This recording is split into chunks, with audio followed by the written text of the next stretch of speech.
नमस्कार भाई लोग, हम आपके भाई मोनू सिंह। आज हम लोग बात करेंगे खेसारी लाल यादव के उस बयान के ऊपर जब पवन सिंह को नीचा दिखाना था। उस टाइम पे जब ज्योति सिंह लखनऊ गई थी और पूरा ड्रामा रची रची थी, उस टाइम पे वो मीडिया में आकर ये बोले थे कि ज्योति सिंह भाभी है हमारी, माँ समान है हमारी, हम उनका पूरा सपोर्ट करेंगे। और आज के डेट में जब मीडिया उनसे पूछती है कि आप ज्योति सिंह के सपोर्ट में काराकाट जाइएगा, तो बोले कि मेरे पास तो टाइम ही नहीं है। तो भैया, आप उस टाइम से पवन सिंह को नीचा दिखाने के लिए इतना बड़ा बड़ा बयान दे देते हैं। आप पहले तो आपके बोली पे कंट्रोल नहीं होता है, जो मन में आता वो बोलते हैं आप, और बाद में आप पलट जाते हैं।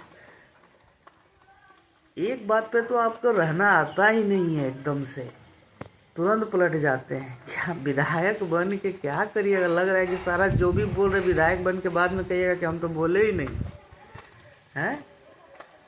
उस टाइम तो ज्योति सिंह को माँ तक बना लिए थे, अभी आप बोल रहे कि मैं हमको तो अपने से फुर्सत नहीं है, हम उनका सपोर्ट करने कहाँ जाएंगे। खाली पवन सिंह के नीचे दिखावे खातिर करेला। अभी कहत रहे कि पूरा इंडस्ट्री हमारा खिलाफ भइल बा। इंडस्ट्री खिलाफ ना होई, तारा बोली पर कंट्रोले नहीं किया, कहे लगे इंडस्ट्री तारा खिलाफ हो गइल बा। चलिए, आप लोग अपना राय कमेंट में ज़रूर दीजिएगा। धन्यवाद। जय भोजपुरी।